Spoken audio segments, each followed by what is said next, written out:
Baik, kita lihat lagi 3 Yohanes pasal yang pertama ayat yang kedua. Alkitab berkata, saudaraku yang kekasih, aku berdoa semoga engkau berkelimpahan dan sehat-sehat saja dalam segala sesuatu, sama seperti jiwamu juga berkelimpahan. Nah, kita akan buka sekarang pada Matius pasal yang ke-6. Ada satu kebenaran yang saya ingin bagikan buat saudara pada hari ini. Matius pasal yang ke-6, lihat mulai ayat yang ke-19 sampai dengan ayat yang ke-24. Matius 6:19. Janganlah kamu mengumpulkan harta di bumi ngengat dan karat merusakkannya dan pencuri membongkar serta mencurinya. Tetapi kumpulkanlah bagimu harta di sorga ngengat dan karat tidak merusakkannya dan pencuri tidak membongkar serta mencurinya. Karena di mana hartamu berada, di situ juga hatimu berada. Mata adalah pelita tubuh. Jika matamu baik, teranglah seluruh tubuhmu. Jika matamu jahat, gelaplah seluruh tubuhmu. Jadi jika terang yang ada padamu gelap, betapa gelapnya kegelapan itu. Tidak seorang pun dapat mengabdi kepada 2 tuan, karena jika demikian ia akan membenci yang seorang dan mengasihi yang lain, atau ia akan setia kepada yang seorang dan tidak mengindahkan yang lain. Kamu tidak dapat mengabdi kepada Allah dan kepada Mamon.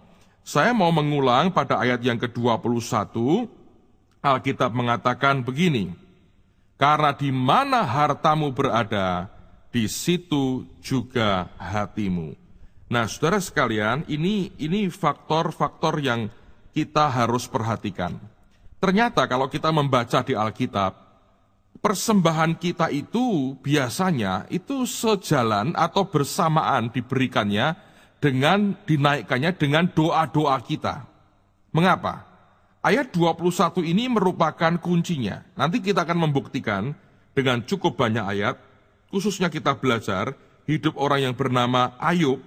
Ya, perhatikan bahwa sebetulnya doa dan korban itu harusnya naik bersama-sama. Kenapa harus dengan korban doa kita itu?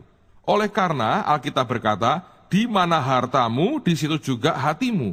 Doa kita tidak akan ada jaminan bahwa doa itu dinaikkan dengan hati yang juga naik ke hadapan Tuhan, kecuali orang yang berdoa itu juga seorang yang suka berkorban atau suka menyembah Tuhan dengan hartanya.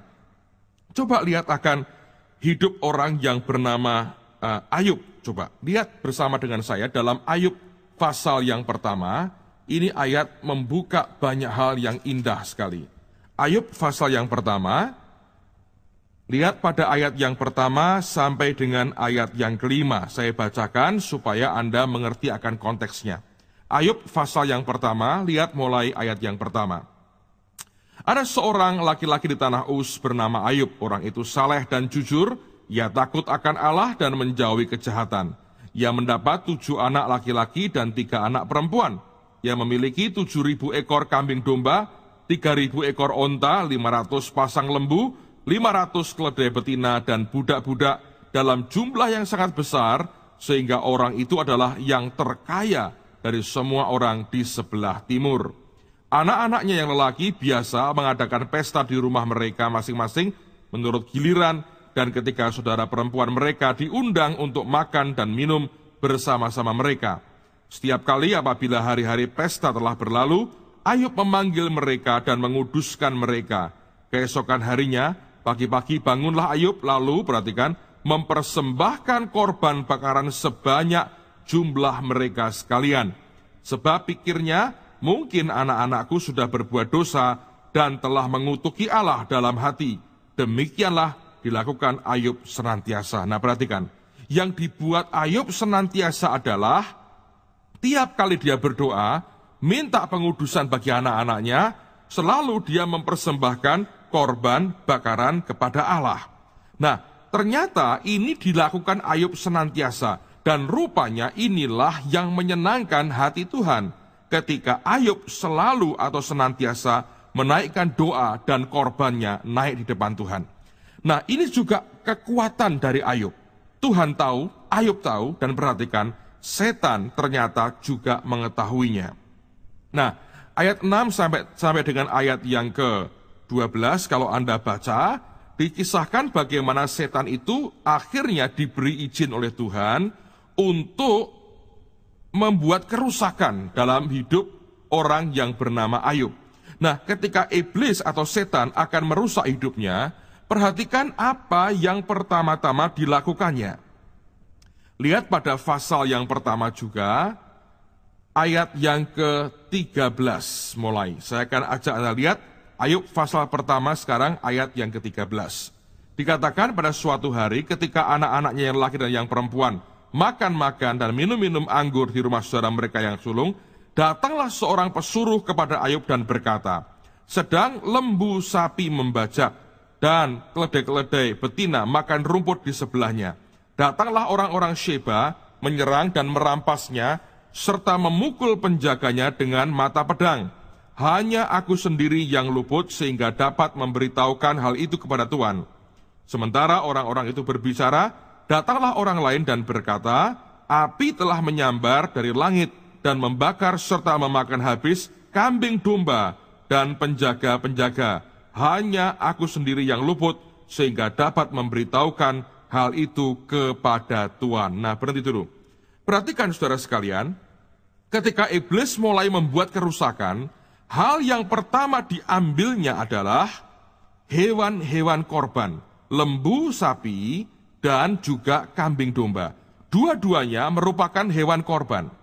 Di luar dua binatang ini tidak dijumpai binatang lain yang bisa dipakai sebagai korban bakaran di hadapan Tuhan. Nah, dengan demikian ketika iblis membuat kerusakan, yang pertama-tama dia ambil adalah korbannya. Nah, apa yang hebat atau signifikan dari korban bakaran ini? Coba buka dengan saya di dalam 2 Tawarikh pasal yang ke-9. Nanti kita akan kembali ke Ayub, tapi lihat dulu dalam 2 Tawarikh pasal yang ke-9, ketika Salomo mempersembahkan akan korban bakaran.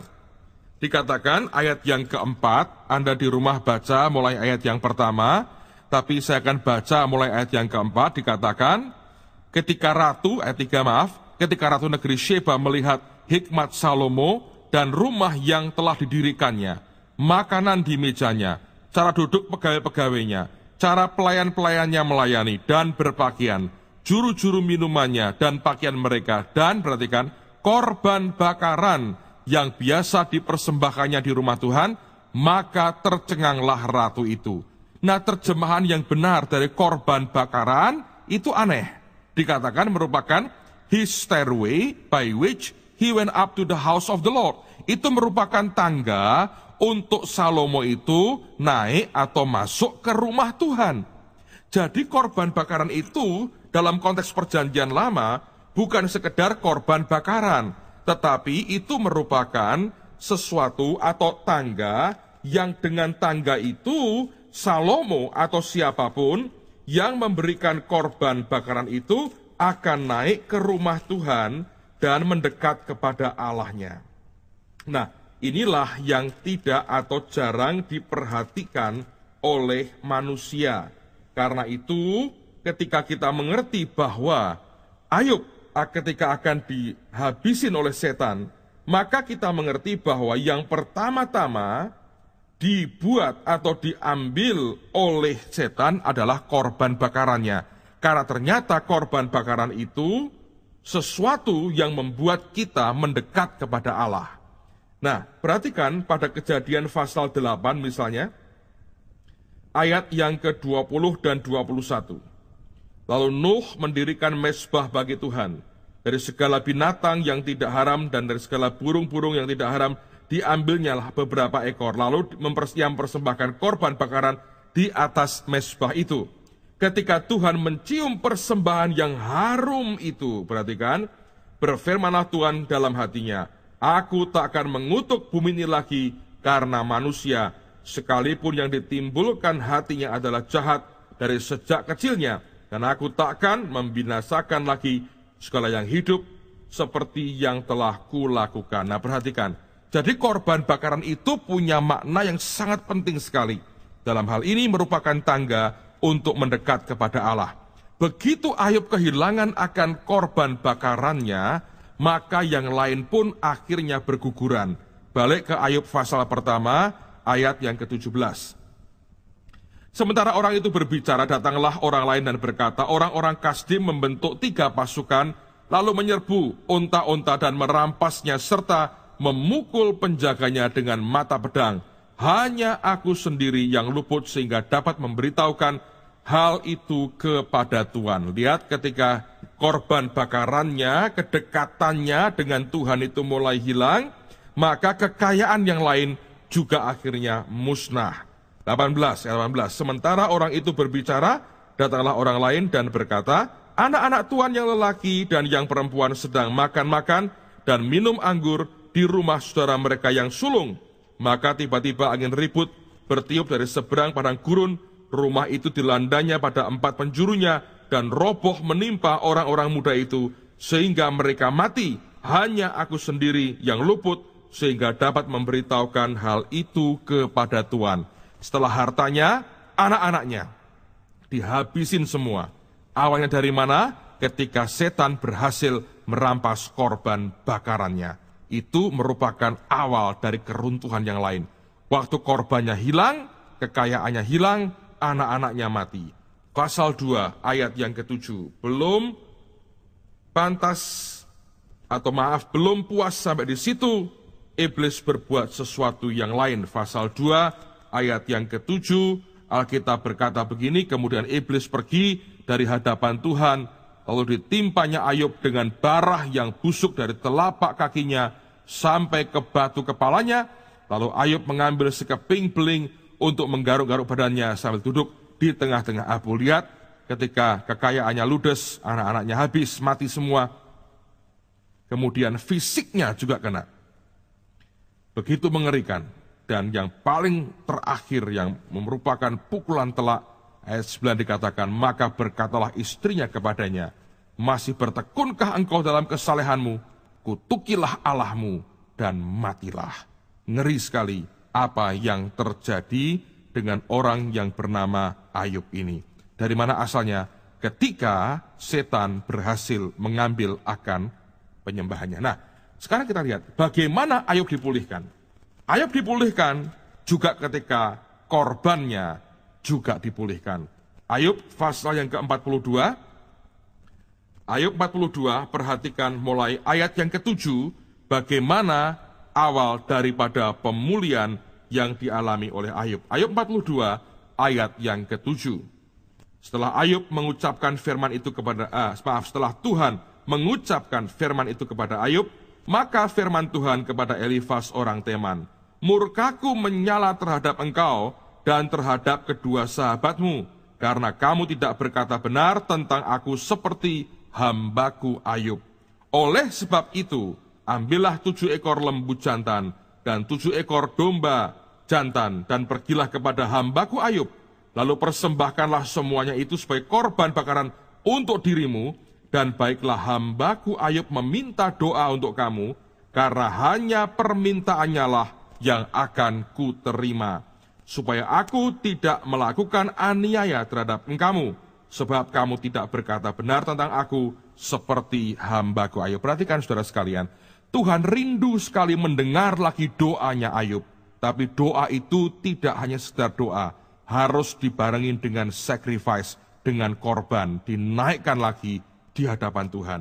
Ayat 9, maka pergilah Elifas orang Teman, Bildad orang Suah, dan Sofar orang Naama, lalu mereka melakukan seperti apa yang difirmankan Tuhan kepada mereka. Dan perhatikan, Tuhan menerima permintaan Ayub. Permintaan yang bagaimana? Permintaan yang disertai dengan korban bakaran di hadapan Tuhan. Lalu ayat 10, Tuhan memulihkan keadaan Ayub setelah ia meminta doa untuk sahabat-sahabatnya. Dan Tuhan memberikan kepada Ayub 2 kali lipat dari segala kepunyaannya dahulu. Lihat bahwa doanya tidak sejalan sendiri. Doanya naik bersama dengan korban bakaran, bersama dengan sacrifice-nya. Nah, sekarang kita balik pertanyaannya, mengapa harus begini? Ayat yang ke Matius 6, ayat yang ke-21, Saya ulang lagi buat saudara, Alkitab mengatakan dengan jelas. Karena di mana hartamu berada, di situ juga hatimu berada. Waktu korban itu naik, maka bersama dengan korban itulah doanya naik. Dan doa yang naik itu pasti arah hatinya ke Tuhan. Karena apa? Karena korbannya naik ke Tuhan juga. Sebagai pembanding lagi, lihat di Kisah Rasul pasal yang ke-10.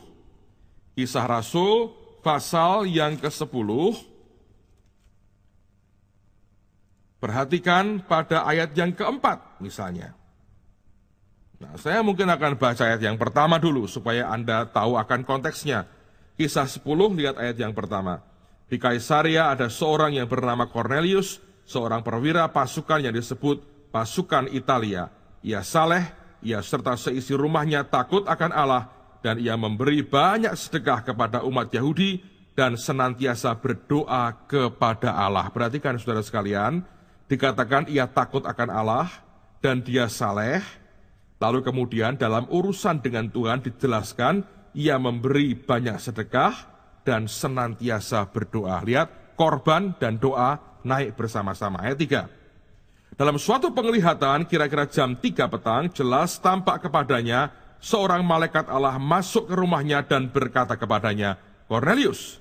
Ia menatap malaikat itu dan dengan takut ia berkata, ada apa Tuhan? Jawab malaikat itu, perhatikan, semua doamu dan sedekahmu, bukan hanya doa, tapi doamu dan sedekahmu telah naik ke hadirat Allah dan Allah mengingat engkau. Lihat saudara, sedekahnya itu diberikan ya kepada umat Yahudi, ayat yang kedua. Tapi ternyata naiknya tetap ke hadirat Allah. Jadi apapun yang kita beri dalam bentuk sedekah, korban, persembahan, memang secara fisiknya diterima oleh manusia di dunia. Tetapi itu naiknya tetap di hadirat Allah. Saya ulang lagi ayat yang keempat. Ya.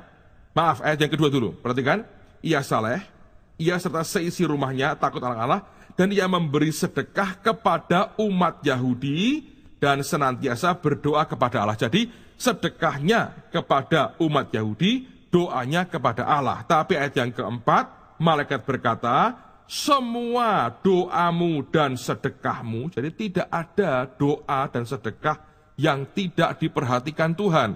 Kalau dengan tulus diperhatikan Allah. Sampai malaikat berkata, semua, bukan sebagian, semua doamu dan sedekahmu telah naik ke hadirat Allah. Dan Allah mengingat engkau. Nah, lihat sebagai pembanding lagi, pasal yang sama, ayat yang ke-31, Cornelius itu mengulang lagi perkataan malaikat dengan berkata, dan ia berkata, Cornelius, doamu telah didengarkan Allah dan sedekahmu telah diingatkan di hadapannya. Sedekah kita itu merupakan seperti tugu peringatan. Mengingatkan Tuhan akan siapa yang memberi sedekah. Berarti, sekalipun uang kita itu diterima manusia di dunia ini, baik berupa persembahan kepada pekerjaan Tuhan, ataupun sedekah kita kepada orang yang miskin, ataupun uluran tangan kita kepada yang membutuhkan. Sekalipun diterima manusia, tapi tetap itu naiknya di hadapan Tuhan. Dan ternyata itu naik bersama-sama dengan doa kita. Karena itu malaikat berkata, doamu didengarkan Tuhan, sedekahmu telah diingatkan di hadapannya. Doa kita, telinganya mendengar, korban kita, sedekah kita, matanya melihat. Jadi lakukan bersama-sama. Jangan hanya berdoa, doa dan bawa korbanmu di hadapan Tuhan. Doa dan ulurkan tangan memberkati yang miskin. Doa dan berikan sedekahmu. Maka doamu didengar, sedekahmu akan diingatkan di hadapan Tuhan. Tuhan akan ingat kepada kita dan mendengar doa kita. Tuhan memberkati.